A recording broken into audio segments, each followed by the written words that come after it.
मनातू के लोग,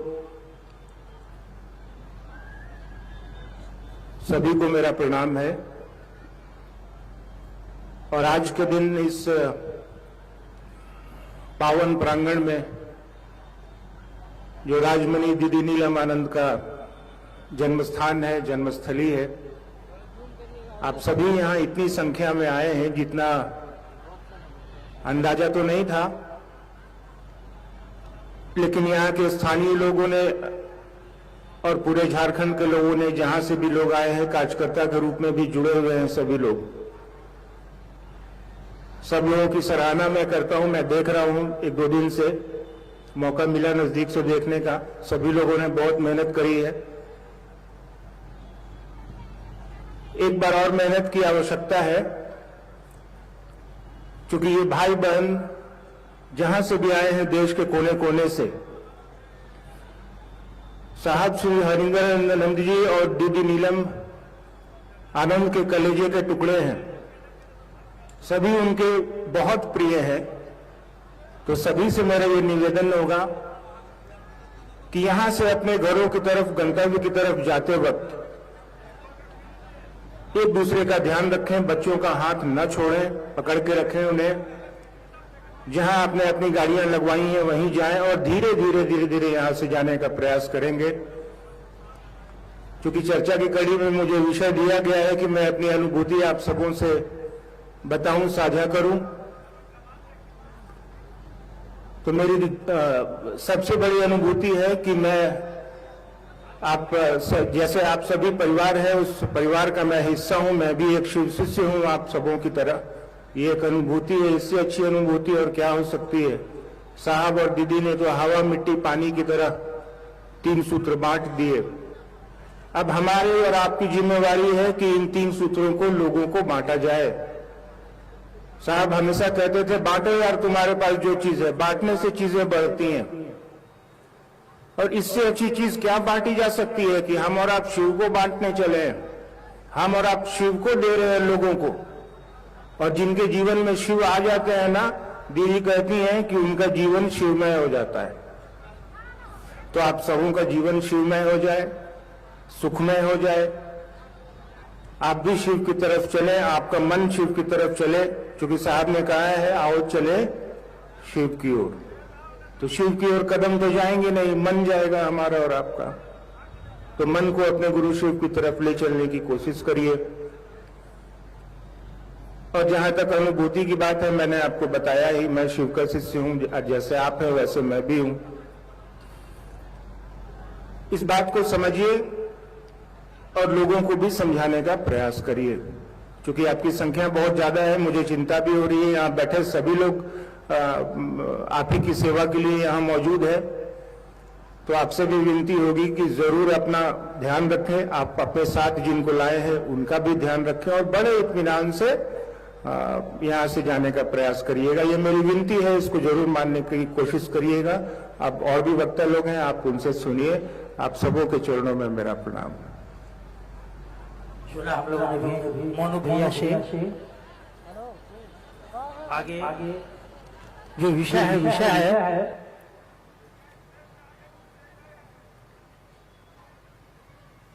उस विषय से पहले मैं निवेदन करूंगा, भाई यीशु गोस्वामी जो गढ़वा से, भाई यीशु गोस्वामी से निवेदन होगा, एक प्यारा सा भजन अपने गुरु शिव के चरणों में अर्पित करने का कष्ट करेंगे। भाई यीशु गोस्वामी जी गढ़वा से।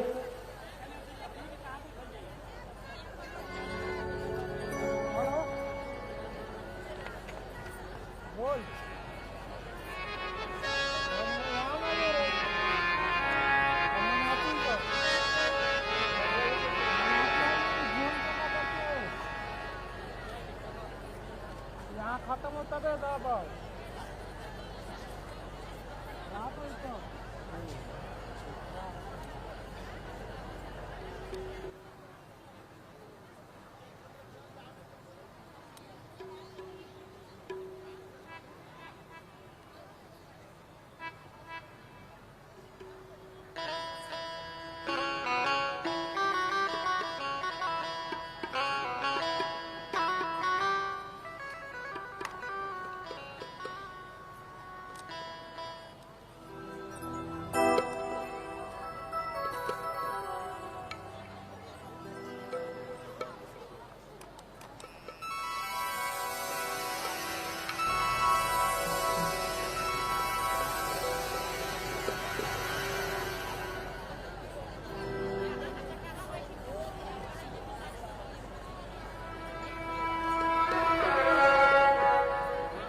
11 9 नंबर हारमोनियम।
अपने गुरुदेव महादेव के चरणों में मेरा प्रणाम को स्वीकार करें गुरुदेव। साहब हरिंदर के चरणों में प्रणाम, मेरे प्रणाम को स्वीकार करें। ये नीलम दीदी की जन्मस्थली है, इस जन्मस्थली को प्रणाम, नीलम दीदी को प्रणाम, मेरे प्रणाम को स्वीकार करें। यहाँ पर उपस्थित सभी गुरु भाई गुरु बहन उनके चरणों में मेरा प्रणाम, मेरे प्रणाम को स्वीकार करें। हेलो आउटपुट सही है, आउटपुट सही है।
ये दुनिया तुम्हें कुछ नहीं देने वाली, ये दुनिया तुम्हें कुछ नहीं देने वाली। साहब के दर पे चला जा सवाली, साहब के दर पे चला जा सवाली। ये दुनिया तुम्हें कुछ नहीं देने वाली, ये दुनिया तुम्हें कुछ नहीं देने वाली। हरिंदर के दर पे चला जा सवाली, हरिंदर के दर पे चला जा सवाली। ये दुनिया तुम्हें कुछ नहीं देने वाली, ये दुनिया तुम्हें कुछ नहीं देने वाली।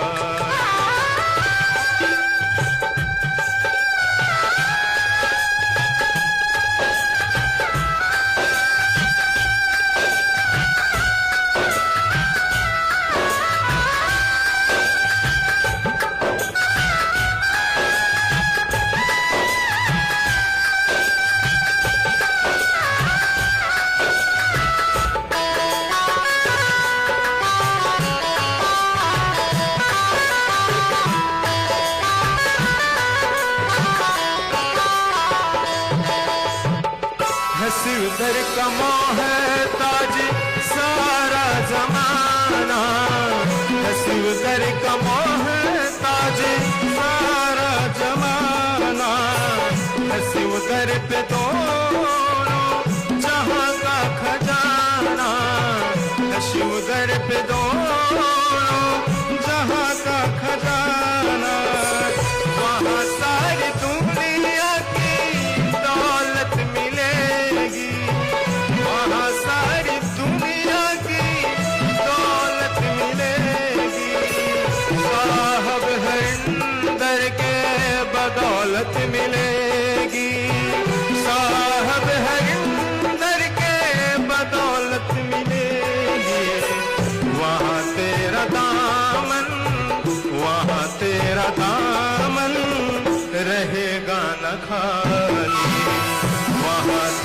दामन रहेगा न खाली। हरिंदर के दर पे चला जा सवाली, हरिंदर के दर पे चला जा सवाली। ये दुनिया तुम्हें कुछ नहीं देने वाली, ये दुनिया तुम्हें कुछ नहीं देने वाली।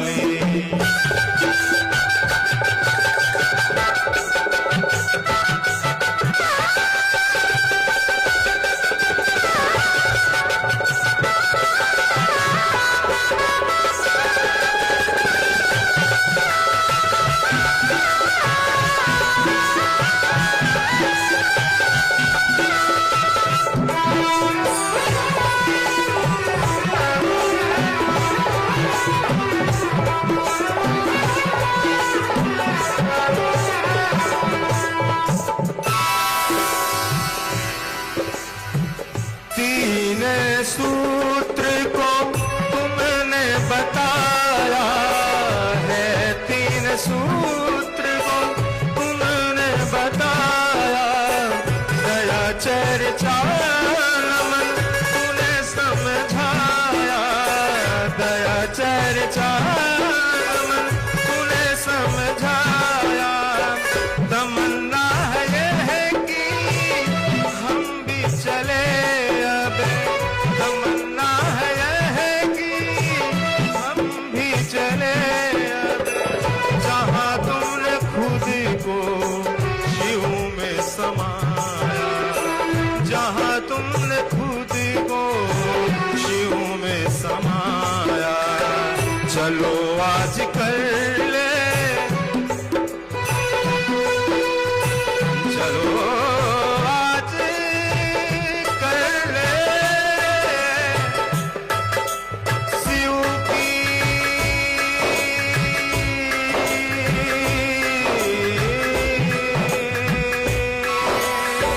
चलो आज कर ले शिव की ख्याली, चलो आज कर ले शिव की ख्याली। ये दुनिया तुझे कुछ नहीं देने वाली, ये दुनिया तुझे कुछ नहीं देने वाली। हरिंदर के दर पे चला जा सवारी, हरिंदर के दर पे चला जा सवारी। ये दुनिया तुझे कुछ नहीं देने वाली, ये दुनिया तुझे कुछ नहीं देने वाली।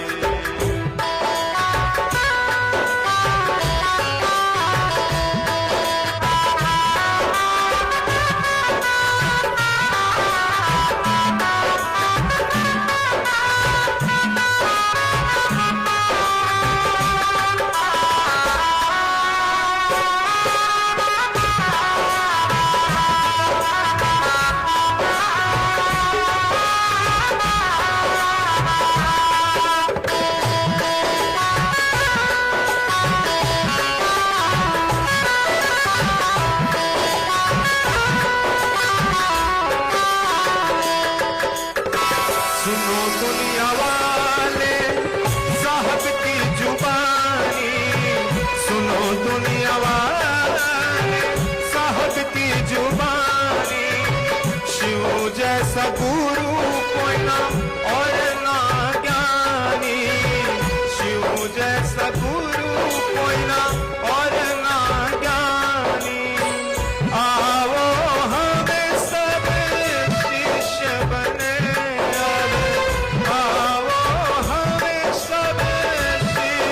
बने अब ना करे हम कुछ मनमानी, अब ना करे हम कुछ मनमानी। तीन सूत्र है, तीन सूत्र है एक प्रणाली, तीन सूत्र है एक प्रणाली। साहब के दर पे चला जा सवार,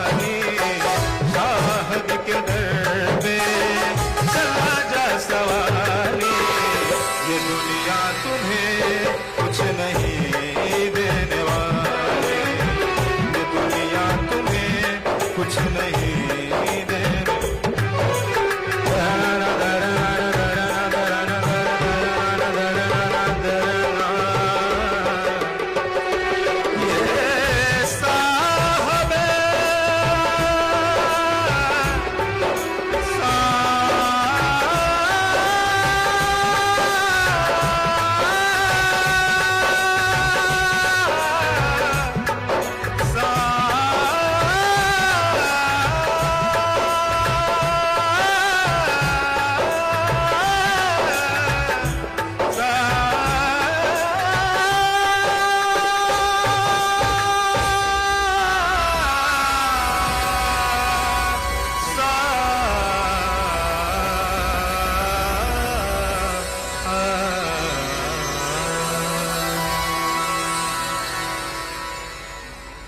आइए सुना हम लोगों ने भाई ईशु गोस्वामी जी से, ये दुनिया तुम्हें कुछ नहीं देने वाली।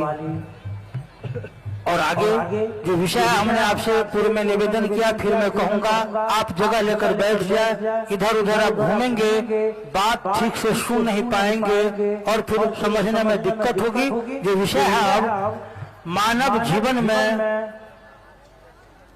गुरु, शिव का गुरु पद, शिव का गुरु पद विषय है और इस विषय पर ही यह धूरी है। इसी शिव के गुरु पद को साहब श्री ने संसार में उजागर किए। और मैं आपको बतलाऊं, साधु कभी मरते नहीं, साधु कभी मरते नहीं।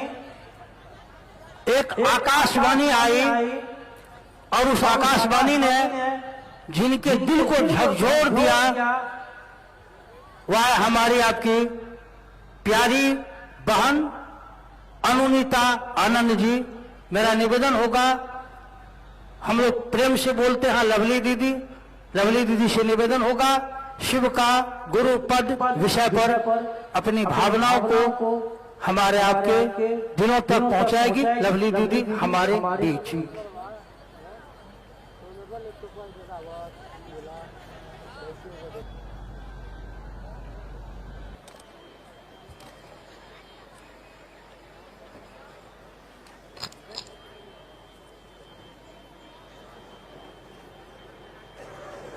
आप सभी को प्रणाम। हम सभी ननिहाल आए हैं।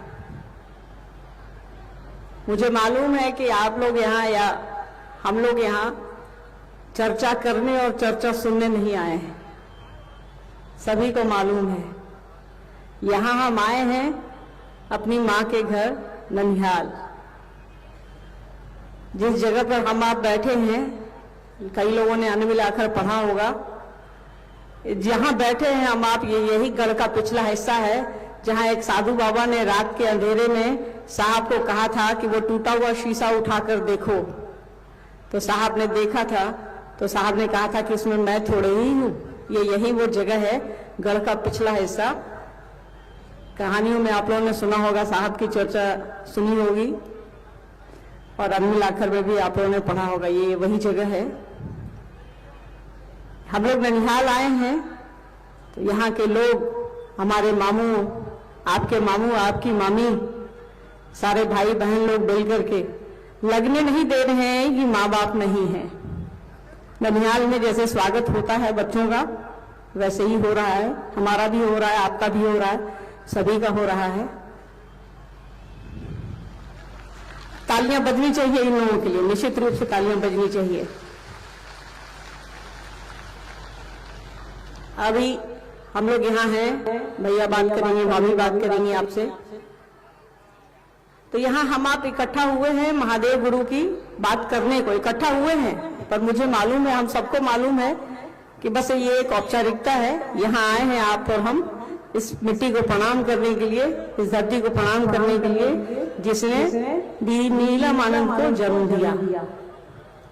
साहब का बहुत समय यहाँ गुजरा, साहब का विशेष लगाव है अपने ससुराल से। मेरा देखिए, ये तो बात हो गई अपनों से अपनी बात। मेरा विषय पर आते हैं। मेरा विषय है महेश्वर शिव का गुरु पद।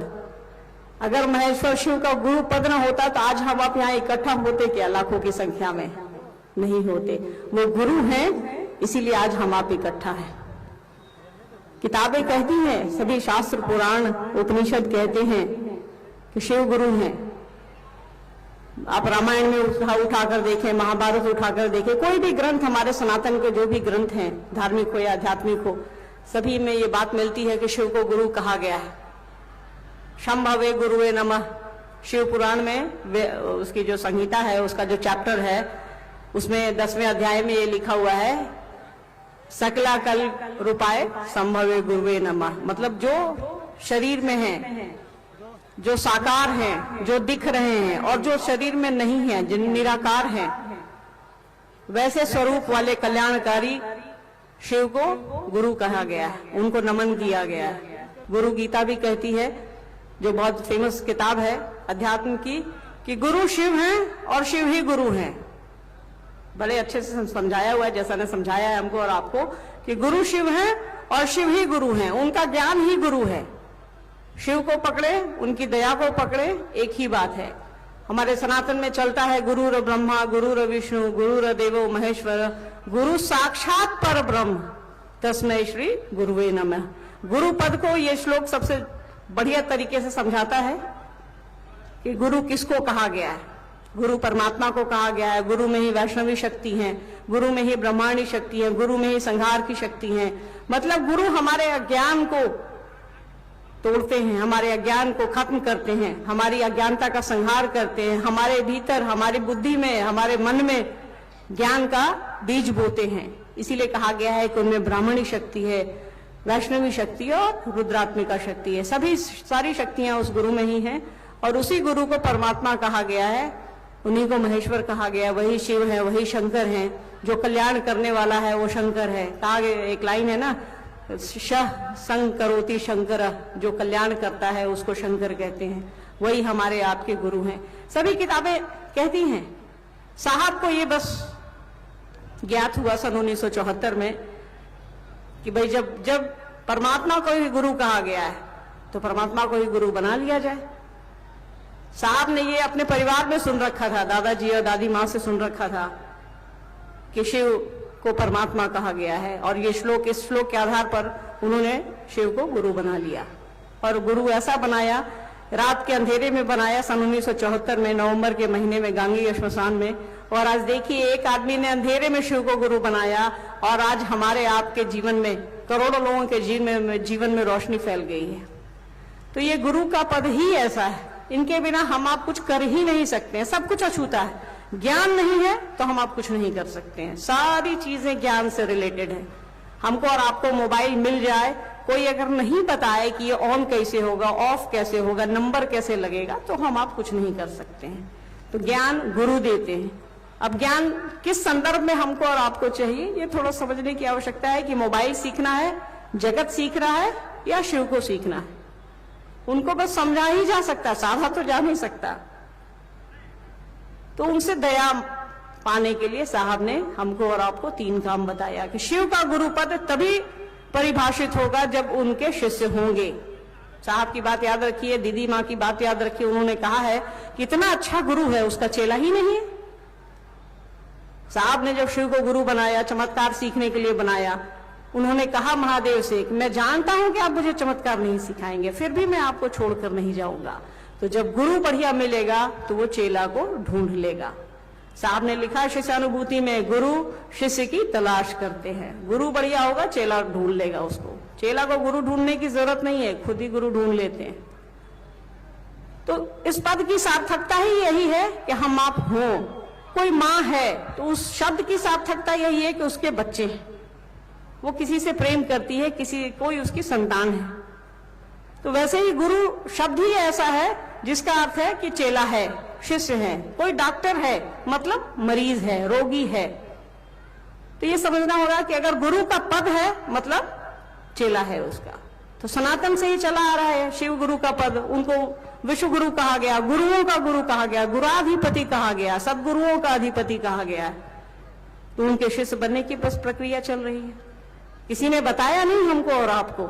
ये तो साहब और दीदी हैं जो इस धरती पर आए और उन्होंने कहा शिव को गुरु बनाइए, इसके लिए उन्होंने 3 सूत्र दिए। तो इस शब्द को परिभाषित करने के लिए, इस शब्द को पकड़ने के लिए ही, इस भाव को पकड़ने के लिए उन्होंने 3 सूत्र दिया है हमको और आपको। 3 सूत्र नहीं होता तो गुरु शिव हैं ये मात्र किताबों में रह जाता। साहब ने हमको और आपको तरीका बताया कि कैसे शिव को गुरु बनाया जाए, कैसे इस शब्द को, गुरु शब्द को परिभाषित किया जाए। चेला होगा तभी कोई गुरु है, शिष्य होगा तभी कोई गुरु है। शिव है हमारे आपके लिए, वो हमको और आपको सिखाते हैं, आचरण से सिखाते हैं, इसीलिए उनको आचार्येंद्र कहा गया है, जगताचार्य कहा गया है। वो तो उनके इस जो उनका जो पोजीशन है इस संसार में, जो उनकी एक जगह जो है वो गुराधिपति की है, गुरुओं के अधिपति हैं। परमात्मा है, परमेश्वर है, महेश्वर है, सब कुछ वही है। इसके साथ साथ वो गुरु भी हैं। रामायण में कहा गया है कि गुरु कैसा हो तो शंकर जैसा हो, शंकर रूपिणो, मतलब जो पहले से है उसी से आप तुलना कर सकते हैं। हम आप एक दूसरे की खूबसूरती की तुलना करते हैं ना चांद से, कहते हैं ना कि परसों धूप बहुत अच्छी निकली थी, ये नहीं कहते कि आगे 2 दिन बाद धूप बहुत अच्छी निकलेगी। जो हो गया है उसी के बारे में तुलना करते हैं। तो कहा गया है गुरु शंकर रूपिणो, तो गुरु कैसा हो, शंकर जैसा हो, मतलब वो पहले से गुरु हैं तभी उनकी तुलना हो रही है, तभी उनकी उपमा दी जा रही है। महाभारत में भी कृष्ण के गुरु उपमन्यु हैं। उपमन्यु ने कहा कि जिसके जीवन में एक पल भी शिव नहीं आए उसका जीवन बेकार है। तो ये महादेव का गुरु पद ही ऐसा है कि उनके बिना हम आप अधूरे हैं। जब तक ज्ञान नहीं लेंगे तब तक ये संसार चलेगा नहीं। इसीलिए वो दुनिया के सबसे बड़े गुरु हैं, क्योंकि उन्होंने हमको और आपको बनाया है। जिसने बनाया है उससे अच्छा गुरु कोई नहीं हो सकता है। तो यही है शिव का गुरु पद। ज्यादा कुछ कहने को नहीं है। साहब दीदी आपको समझा रहे हैं, आप समझ भी रहे हैं, हम आप सभी समझ रहे हैं इस दिशा में, इस विषय पर। उन्होंने किताबें लिखी हैं, शिष्यानुभूति लिखी है, उनकी लाखों शिव चर्चाएं हैं, यूट्यूब पर उपलब्ध हैं। माँ की तो थोड़ी कम है। सुनिए, समझिए, उनकी पुस्तक पढ़िए और आपस में साथ मिलकर के आगे बढ़िए। ये साथ चलने की विधा है। भगवान शिव की शिष्यता साथ चलने की विधा है, एक साथ चलने की विधा है, प्यार से चलने की विधा है, प्यार की विधा है। तो एक साथ चलिए, सुरक्षित रहिए, सुरक्षित जाइए। इतनी भीड़ है यहाँ, ये भीड़ जो है मुझे मालूम है मेरे लिए या किसी और के लिए या किसी और के लिए नहीं आई है। भीड़ सिर्फ और सिर्फ साहब और दीदी माँ के लिए आई है। आप सिर्फ उनके लिए आए हैं, उनकी इस जगह के लिए आए हैं। हम सभी को मालूम है, हम सभी ये समझते हैं, आप सभी का स्वागत करते हैं। आपको कुछ कठिनाइयां भी हो रही हैं, हमें मालूम है। थोड़ी मदद की जरूरत है आपसे भी, और हम लोग भी लगे हैं, सारे लोग, सारे गुरु भाई गुरु बहन कार्यकर्ता यहाँ के लगे हैं। लगभग 1000 कार्यकर्ता अनु भैया ने बनाया है, वो सभी आपकी मदद के लिए लगे हैं। तो सुरक्षित जाइए, अच्छे से घर पहुंचिए। आपका सुरक्षित घर पहुंचना हम सभी की जिम्मेदारी है। तो जब तक आप सुरक्षित घर नहीं पहुंचेंगे, हम सभी की जिम्मेदारी पूरी तरह से वहन नहीं होगी। अभी आएंगी भैया, बात करेंगे आपसे, भाभी बात करेंगी। आप सभी के चरणों में मेरा प्रणाम।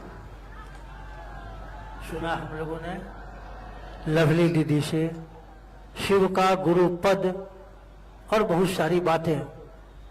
मैं जो अगला विषय है, अगला विषय आप भी बोलते हैं कि अरे अब तो हमारा संसार का सारा संबंध छूटता जा रहा है।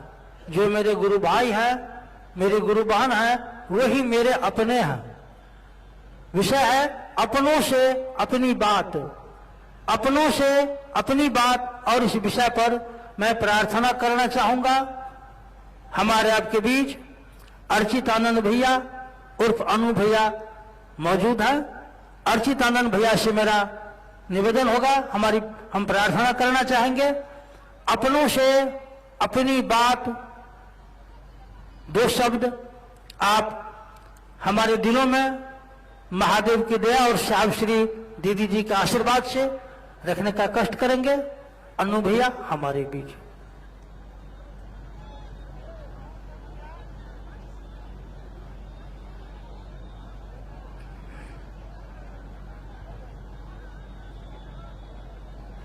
हमारे गुरु महादेव साहब, दीदी और मनाथू के इस पवित्र प्रांगण में बैठे तमाम गुरु भाई गुरु बहन को मेरा प्रणाम है।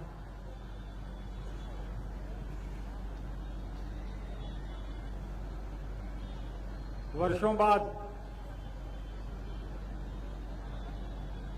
एक आयोजन मनातू गढ़ के इस प्रांगण में अपने गुरु शिव की बात करने, उनकी बात सुनने और उनकी बात सुनाने के लिए आयोजित किया गया।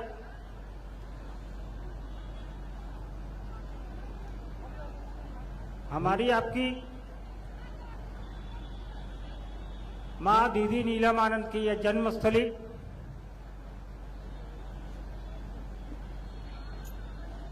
और हमारी भी ये जन्मस्थली है।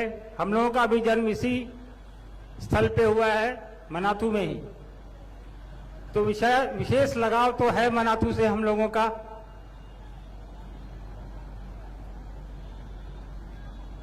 और माँ तो माँ होती हैं। ये अलग बात है कि दीदी नीलम के शरीर से हमने जन्म लिया है, लेकिन दीदी नीलम ने आपके हमारे जैसे करोड़ों बच्चे इस देश में खड़े कर दिए हैं अपने शिव गुरु के नाम के लिए। हमको आपको जो प्रेम, जो स्नेह, जो दिशा उन्होंने एक माँ की तरह दिया, आज उसका नतीजा पूरी दुनिया में दिखाई दे रहा है। हमने बचपन से देखा उनको कि गुरु भाइयों में, गुरु बहनों में जो भी उनके पास आया, जो भी उनसे मिला, उसको भी उतना ही स्नेह मिला जितना हम लोगों को मिलता था। उन्होंने ये बगिया जो सींची है शिव शिष्यों की, साहब श्री हरिंद्रानंद जी के कदम से कदम मिलाकर, उन दिनों भी हम लोगों ने देखा है जब उंगली पे गिने चुने शिव शिष्य हुआ करते थे। साहब और दीदी घंटों लोगों को समझाते थे, अपना खिलाते थे, अपनी गाड़ी पे बुलाते थे, अपनी गाड़ी से उनको घर भी पहुंचाते थे, इस उम्मीद में कि यह व्यक्ति शिव को अपना गुरु बना लेगा। और ये एक दिन का काम नहीं था उनका, प्रतिदिन दीदी नीलम आनंद की जन्मभूमि पर आप बैठे हैं। उनकी पृष्ठभूमि, उनका पूर्व का किसी को बताने की जरूरत नहीं है कि वो किस घर से आती थी, किसी चीज की दिक्कत नहीं, किस घर में ब्याही गई थी, वहां भी किसी चीज की दिक्कत नहीं। साहब खुद एक अधिकारी, उसके बावजूद साहब और दीदी ने शिव की शिष्टता को हर एक दिल में उतारने के लिए हमारे आपके बीच मेहनत की। शिव का गुरु स्वरूप स्थापित हो जाए हमारे आपके दिलों में, हमारे आपके जेहन में, उसके लिए काम किया।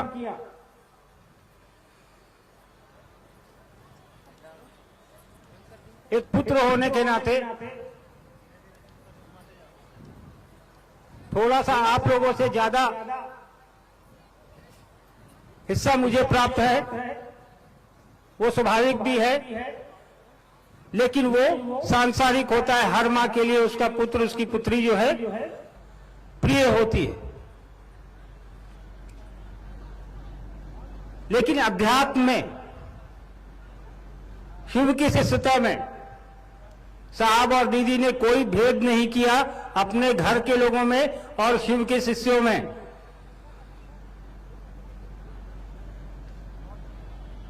और एक मां की यही असलियत होती है कि उसके लिए बच्चे सभी समान होते हैं, जो उसके शरीर से निकले हैं वो भी, जिसको वो अपना बच्चा मानती है वो भी। एक छोटा सा किस्सा सुनाता हूं मैं आप लोगों को। मधेपुरा में साहब मजिस्ट्रेट हुआ करते थे। ये किस्सा मैंने एक दो जगह और सुनाया है। इस कहानी को सुनाने के पीछे एक मेरा मतलब है कि आप लोग को समझिएगा इसके मर्म को कि मैं क्यों बता रहा हूं। एक मां का दर्द क्या होता है या एक मां का एहसास क्या होता है बच्चों के लिए। यहां मोनू लवली भी बैठे हैं। तो शाम में एक शिक्षक आया करते थे पढ़ाने हम लोगों को, नाम नहीं बताऊंगा क्योंकि वो शिक्षक अभी शरीर में हैं। तो साहब प्रतिदिन की तरह अपने कार्यालय से आए और ड्राइंग रूम एक लंबा सा था, वहां पे साहब और दीदी शिव चर्चा में लोगों के साथ बैठ गए। वो शिक्षक जो थे उनका पढ़ाने का समय हुआ, वो आए और हम लोग तीनों को एक साथ ही पढ़ाते थे वो। तो उस दिन मेरा मन नहीं था, हमने कहा कि आज पढ़ने की इच्छा नहीं है, क्या करें कि शिक्षक महोदय यहां से चले जाएं बिना पढ़ाए। तो दिमाग में कुछ खुराफात मेरे आया कि कैसे शिक्षक महोदय को यहां से निकाला जाए, आज छुट्टी मिल जाए। तभी मुझे ध्यान आया कि साहब के पूजा रूम में एक सांप रखा हुआ है। लवली को याद होगा, वो अभी भी है सांप, वो काला वाला। और वो सांप जो है वो बिल्कुल असली सांप की तरह दिखता था, वो आज भी है, रांची में रखा हुआ है पूजा घर में वो सांप। तो मैं गया चुपके से पूजा रूम में, वो सांप उठा ले आया और गेट के पीछे से उस कमरे में घुसा दिया। तो शिक्षक महोदय को पहले सांप दिखाई दे गया, इतना जोर से चिल्लाए कि सांप तो क्या डरेगा, लकड़ी का था, हम डर गए। हमने सांप जल्दी में उठाया, वापस पूजा रूम में रखा और वापस आके पूछा क्या हुआ सर। तो बोले भागो भागो वहां सांप है। लेकिन सर इतनी जोर से चिल्लाए थे कि बगल के कमरे में जहां साहब दीदी शिव चर्चा कर रहे थे गुरु भाई बहनों के साथ, सारे लोग दौड़ के चले आए कि कहां है सांप। तो सांप रहे तब तो मिले, सांप तो पूजा रूम में था। साहब समझ गए कि शैतानी इन्हीं की है, क्योंकि मैं ही सबसे किनारे बैठा था। तो साहब ने कुछ किया नहीं, एक थप्पड़ मुझे लगाया। उसके बाद कहा कि इसी का काम है। खैर थप्पड़ लगने का दुख तो नहीं था, लेकिन उसके बाद मास्टर की पढ़ाई से छुट्टी मिल गई, इसकी खुशी जरूर थी। मास्टर साहब तो चले गए कि आज नहीं पढ़ाएंगे, डर गए थे। माँ वहीं खड़ी रह गई, साहब भी अपना चर्चा में वापस चले गए। इसके बाद देखिए एक माँ का दर्द, थप्पड़ उसके बेटे को लगा था, वो कह क्या रही है। और गुरु भाई जो खड़े थे उनसे कि बताइए लकड़ी के सांप से कोई डरता है, मेरे बच्चे को पिटवा दिया। उसको ये नहीं लग रहा है कि मास्टर डर गया, बच्चा मार खाया, गलती भी किया है, लेकिन उसको लग रहा है बच्चा मास्टर डरा क्या, लकड़ी के सांप से कोई डरता है। तो एक देखिए एक माँ का दर्द ये होता है। उन्होंने अपने बच्चों को, आपको, किसी को भी, उनका पल प्रतिपल का जो स्नेह है वो आज भी आपको हमको मिल रहा है। जब दिल्ली एम्स में भर्ती थी वो, बगल में उनके पेशेंट आते थे नए नए, वो ठीक होकर जाते थे, उनको वो शिव चर्चा सुनाती, उनको ठीक होने का आशीर्वाद देती। साहब कहते भी थे तुम ये क्या करती हो, उसका कष्ट तुमको लेना पड़ेगा। खुद इनकी दोनों किडनियां फेल थी, लेकिन दूसरे को आशीर्वाद देती थी उसी एम्स में कि तुम ठीक हो जाओगे।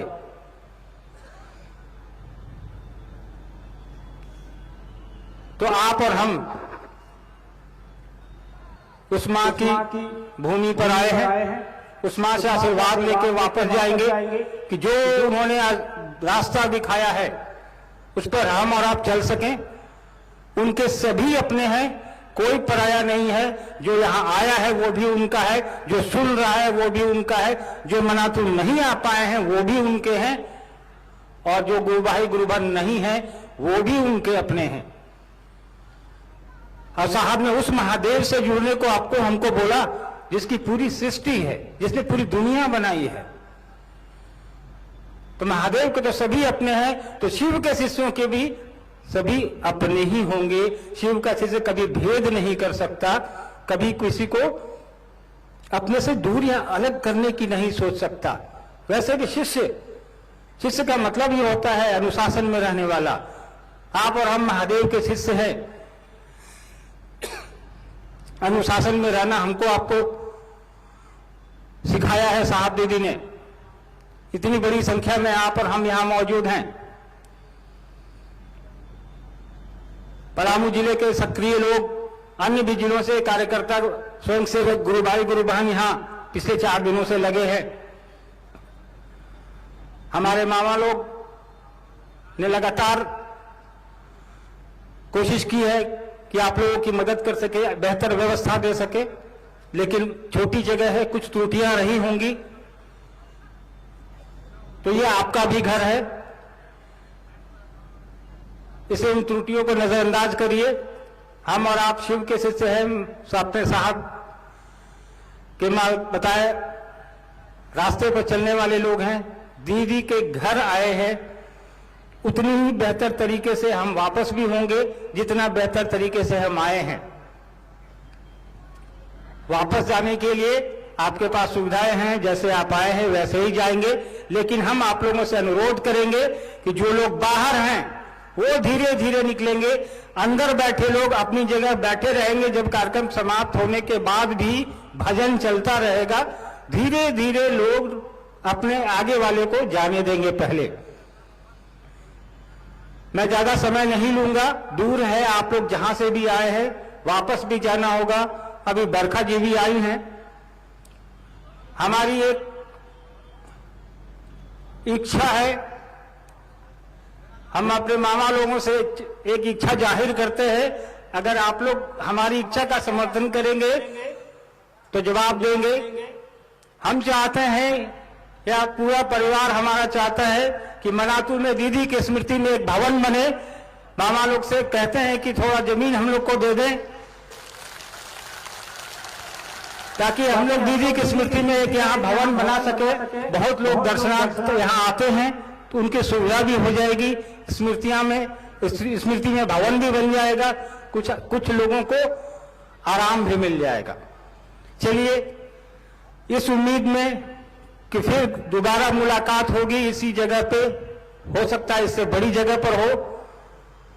बरखा जी अभी आपके बीच आएंगी, ध्यान से सुनिएगा।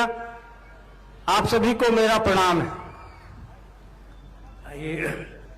अपनों से अपनी बात और इस अपनों से अपनी बात में एक भांजा का मामा से मांग हो और मामा अस्वीकार कर दे, कतई संभव नहीं है।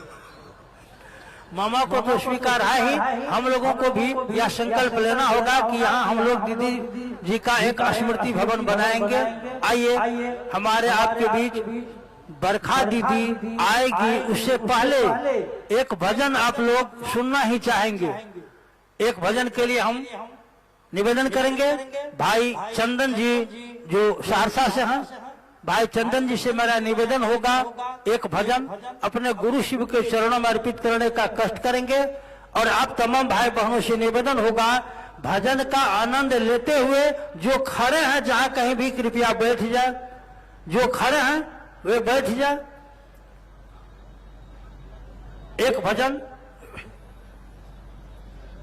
भजन भाई चंदन जी से हम लोग सुनते हैं, और हम चाहेंगे कि भजन शिव साक्षात शिवान में आके गोरमुख जग को किए। भाई चंदन जी से हम लोग सुनते हैं एक भजन।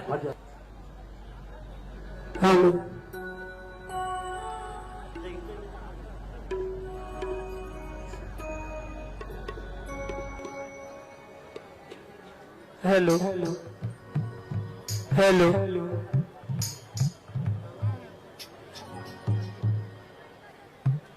साहब दीदी के चरणों में मेरा प्रणाम। हेलो,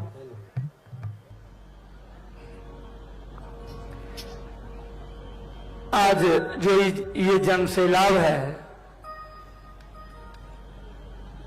इस जन सैलाब को देख के मन में एक भावना, एक पंक्ति,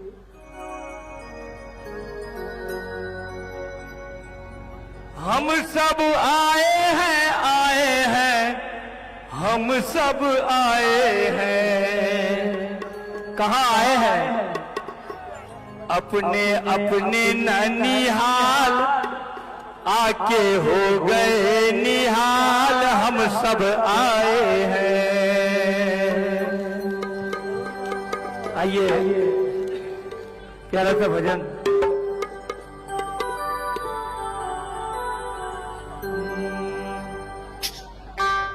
गुरुमुख जग को किए हे माई जगत गुरु हर से, गुरुमुख जग को किए हे माई जगत गुरु हर से, शिव साक्षात सिवान में आके गुरुमुख जग को किए, शिव साक्षात सिवान में आके गुरुमुख जग को किए, शिव साक्षात सिवान में आके गुरुमुख जग को किए, सिवान में आके गुरुमुख जग को किए।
सिवान में आके गुरुमुख जग को किए।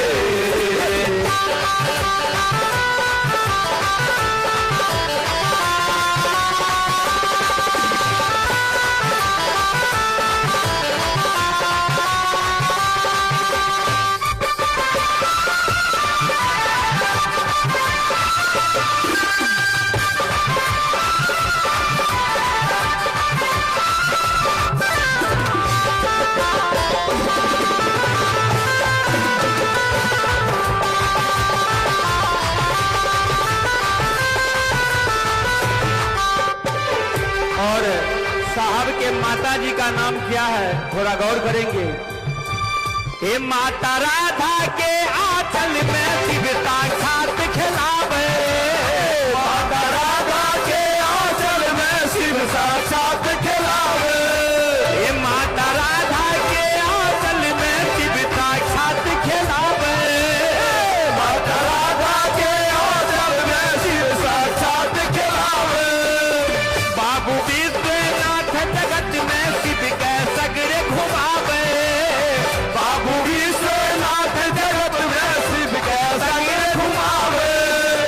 कोटि कोटि नमन सो उनका, कोटि कोटि नमन सो उनका, कोटि कोटि नमन सो उनका, कोटि कोटि नमन सो उनका। शिव गुरु सगुन किए, शिव साक्षात सिवान में आके गुरुमुख जग को किए, शिव साक्षात सिवान में आके गुरुमुख जग को किए।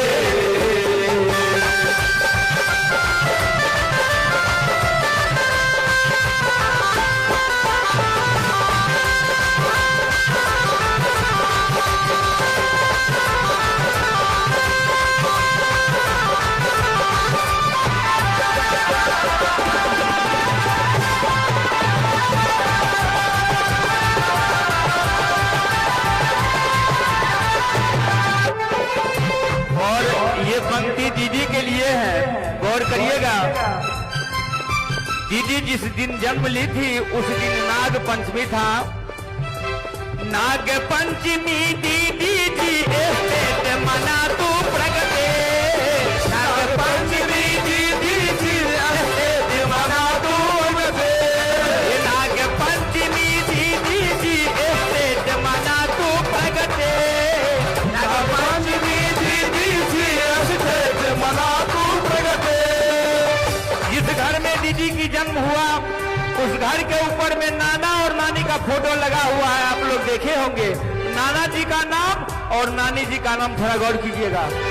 नाग पंचमी दीदी जी स्टेज मना तू प्रगटे, नाग पंचमी दीदी जी स्टेज मना तू प्रगटे।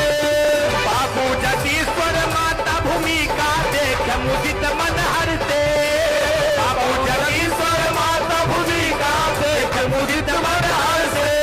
ये चांद सूरज नीलाम हरिंद्र, चांद सूरज नीलाम हरिंद्र। जल थल अनल अनिल शिव गुरु, जल थल अनल अनिल शिव गुरु।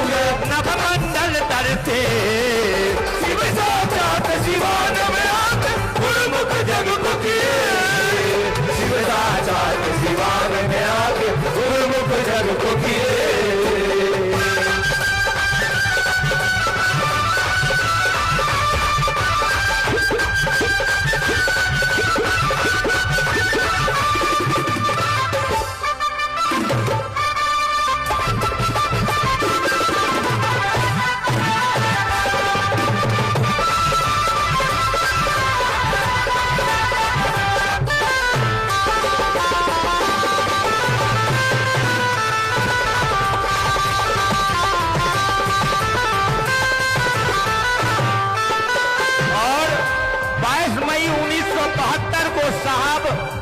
और दीदी एक संग हुई है।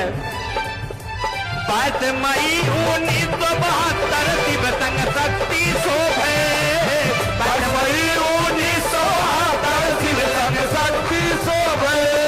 22 मई 1972 शिव संग शक्ति शोभे, 22 मई 1972 शिव संग शक्ति शोभे। लाल लाल एक हमर शहर के देख के सबके जिया डरावे, लाल लाल एक हमर शहर के देख के सबके जिया डरावे। मात बरत डूबी तल जहिना, मात बरत डूबी तल जहिना, मात बरत डूबी तल जहिना, मात बरत डूबी तल जहिना। जगत गुरु प्रगटे जगता चाल शिवान में आके गुरुमुख जग को किए, शिव साक्षात शिवान में आके गुरुमुख जग को किए।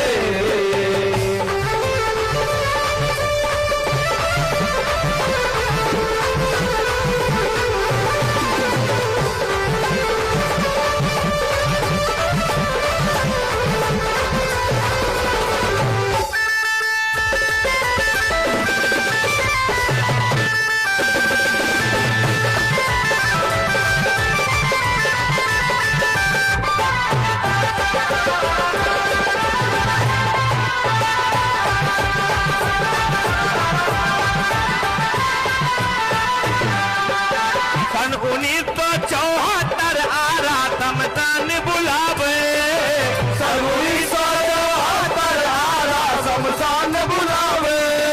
ये सन 1974 आरा समसान बुलावे, सन 1974 आरा समसान बुलावे।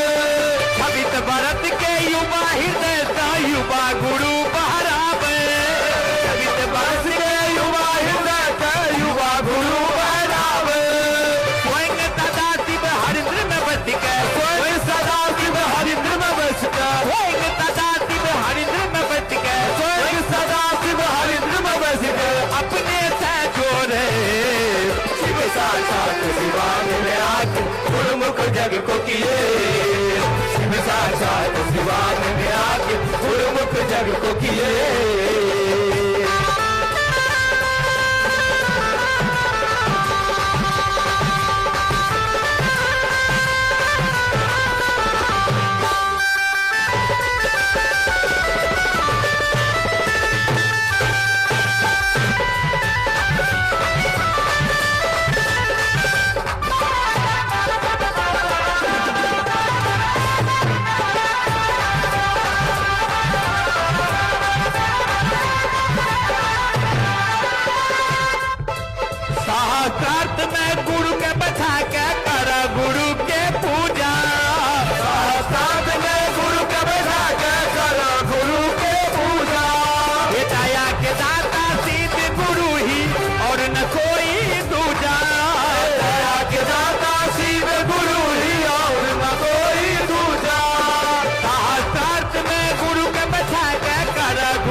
जग को किए, हे गुरुमुख जग को किए, हे माई जगत गुरु हर से, गुरुमुख जग को किए, हे माई जगत गुरु हर से, शिव साक्षात दीवान में आके गुरुमुख जग को किए, शिव साक्षात दीवान में आके गुरुमुख जग को किए, शिव साक्षात दीवान में आके गुरुमुख जग को किए, शिव साक्षात दीवान में आके गुरुमुख जग को किए।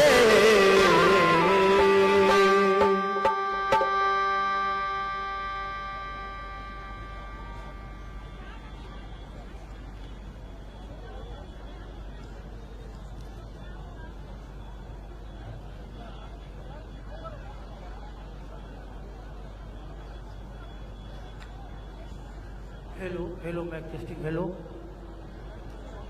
बड़ा ही प्यारा भजन अभी हम लोगों ने सुना, शिव साक्षात शिवान में आके, और इस भजन में बहुत सारी जानकारी हमको आपको मिल जाती है। आइए इस कार्यक्रम में बड़ी दूर दूर से, जैसा कि भी हमारे आपके मन में भी यही भावना है, हम जा रहे हैं अपने ननिहाल, आए हैं ननिहाल, लेकिन एक हम लोगों को मुद्दा मिला कि शिव गुरु महोत्सव है, उसमें भाग लेंगे। अगला जो विषय है, इस विषय पर यदि आप इसको ठीक से गौर से नहीं आप सुनेंगे, मन चित्त को स्थिर कर बैठकर, तो फिर हमारा आना जाना, इतना जो हमारा धन का व्यय हुआ, लगेगा कि सारा बेकार चला गया। इसीलिए आप तमाम भाई बहनों से मेरा निवेदन और प्रार्थना होगा, आप बैठ जाए। हमने पहले भी निवेदन किया, भजन होते होते हम लोग चैन से बैठ जाए। इस भारत में आध्यात्म की दुनिया में किसी ने यह बात नहीं कहा कि शिव के बिना आदमी का जीवन क्या होगा। यह बात भी किसी ने नहीं कहा कि यदि कोई व्यक्ति शिव के साथ चलेगा, शिव के साथ चलने का संकल्प लेगा, निर्णय लेगा, तो उस व्यक्ति के जीवन की क्या दशा होगी, क्या दिशा होगी। यह बात इस ब्रह्मांड में पहला व्यक्ति जिन्होंने कहा है, जिनका नाम है साहब श्री हरिंद्रानंद जी, एक शिव शिष्य के रूप में उन्होंने पूरी दुनिया को यह संवाद दिया, आओ चले शिव की ओर, आओ चले शिव की ओर। इसी विषय पर मैं निवेदन करूंगा, प्रार्थना करूंगा। हमारे आपके बीच दीदी बरखा आनंद जी मौजूद हैं। इस विषय पर बरखा दीदी आओ चले शिव की ओर विषय पर अपने दिल के उद्गार को हमारे आपके बीच परोसने का काम करेगी। दीदी बरखा हमारे आपके बीच।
मेरे गुरु महेश्वर शिव को मेरा प्रणाम है।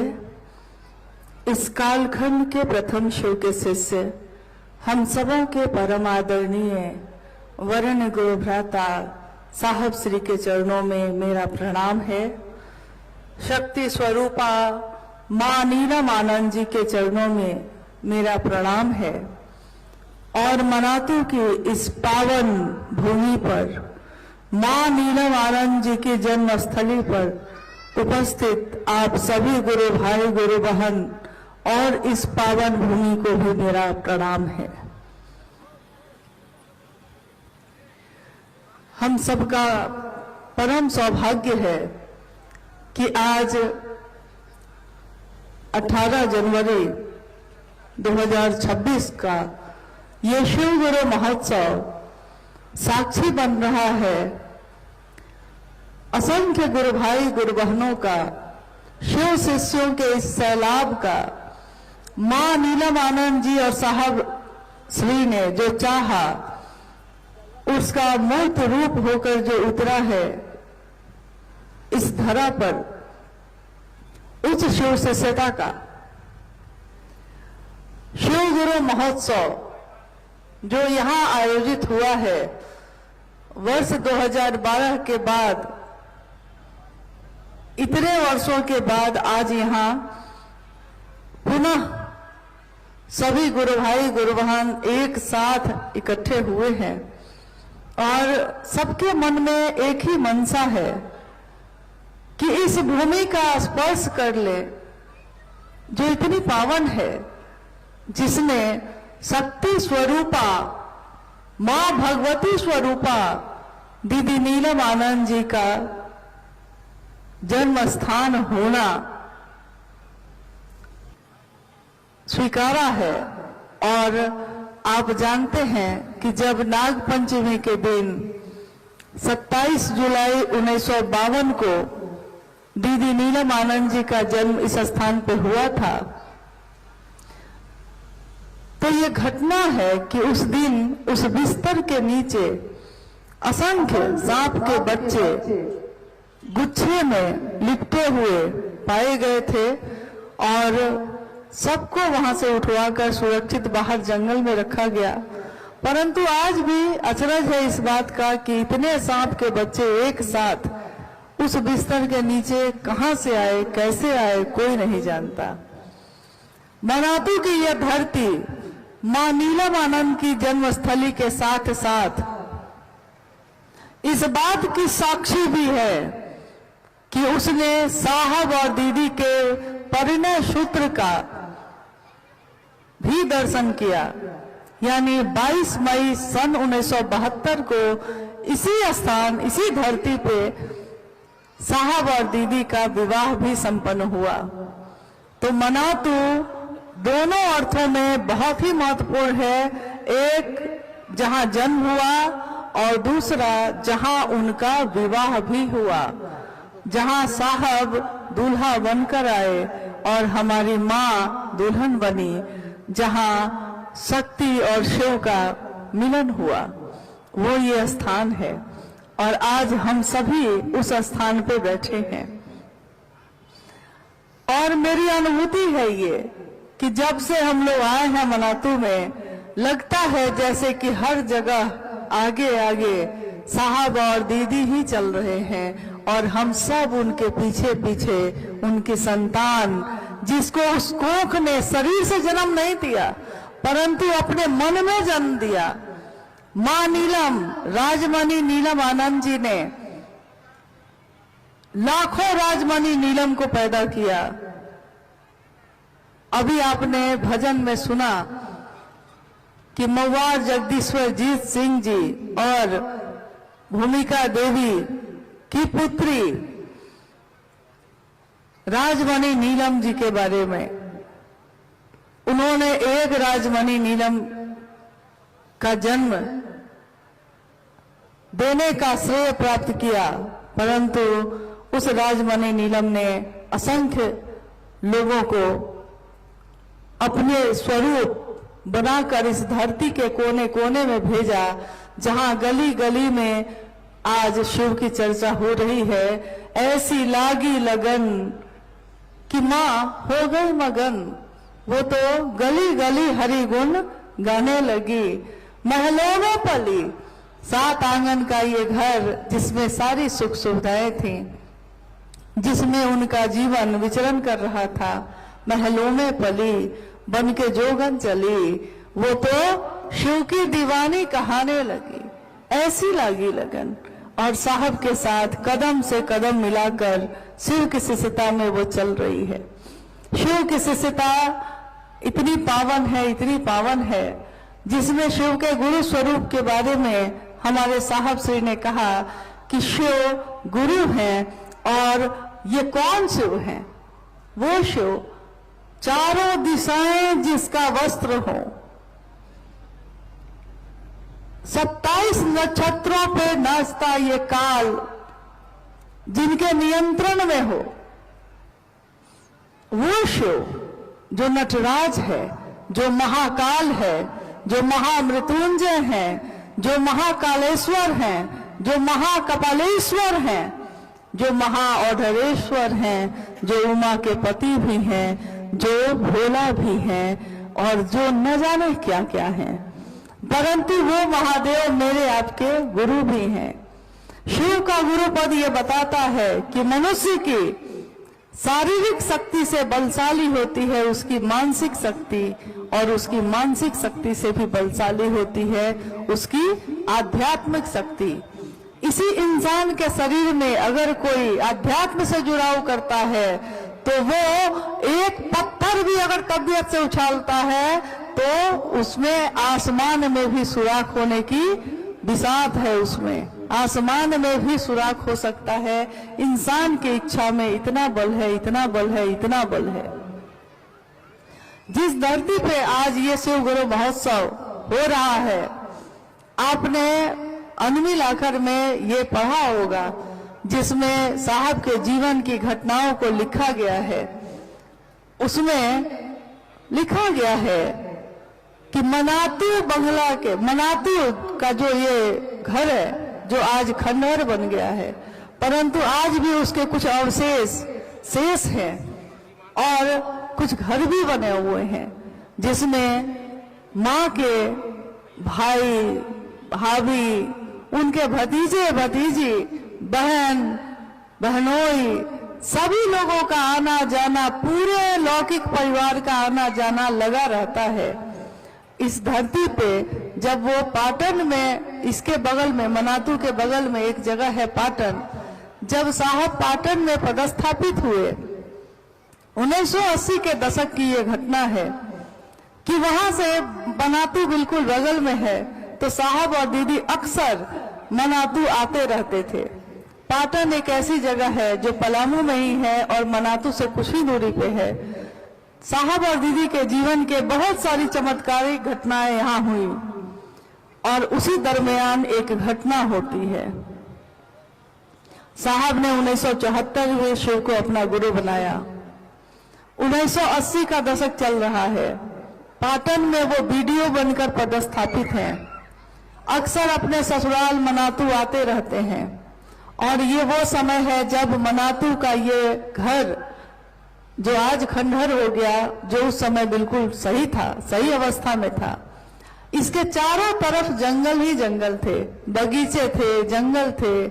जहां हम और आप आज मैदान में बैठे हैं, इस मैदान में उस समय जंगल थे। और साहब ने अपने जीवन की घटना को, माँ ने अपने जीवन की घटना को जो बताया है, उसमें इस स्थान की जो घटना है वो बड़ी महत्वपूर्ण है शिव शिष्टता में। घटना क्या है? घटना है कि पाटन से साहब और दीदी मनातू आए। मनातू में वो घर में है, रात हो गई है, चांदनी रात है, चारों तरफ चांद की रोशनी बिखरी हुई है और चांद की उस रोशनी में साहब और दीदी कहते हैं कि चलिए थोड़ा टहल के आते हैं। साहब और दीदी अपने घर के दरवाजे से बाहर निकले और पास में, यानी जहां आप हम बैठे हैं आज, इस स्थान पे जो जंगल है उसमें विचरण करने के उद्देश्य से पैदल पैदल ही लेकर अपने आप को के साथ निकल पड़े। साहब ने घर से निकलते समय हाथ में एक बंदूक भी उठा ली, क्योंकि बंदूक रखी रहती थी उस समय, और दोनों विचरण करते हुए जंगल में आए हैं।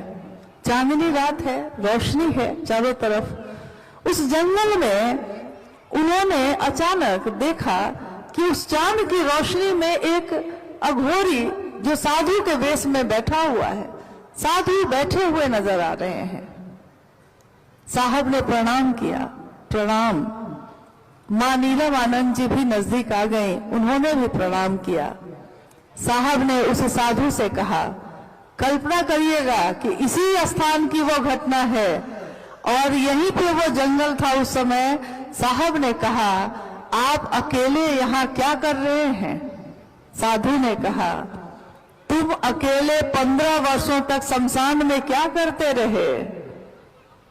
साहब ने जैसे ही ये बात सुनी, वो समझ गए कि कोई सिद्ध पुरुष है।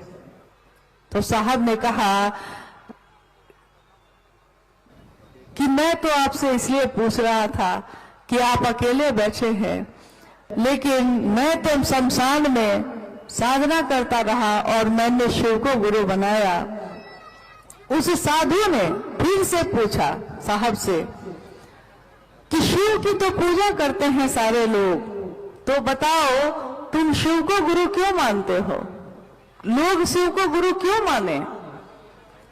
लगभग 10-15 मिनट तक साहब शिव के गुरु स्वरूप की चर्चा उस साधु से करते रहे। फिर साधु ने कहा, बड़ा अच्छा बोलते हो।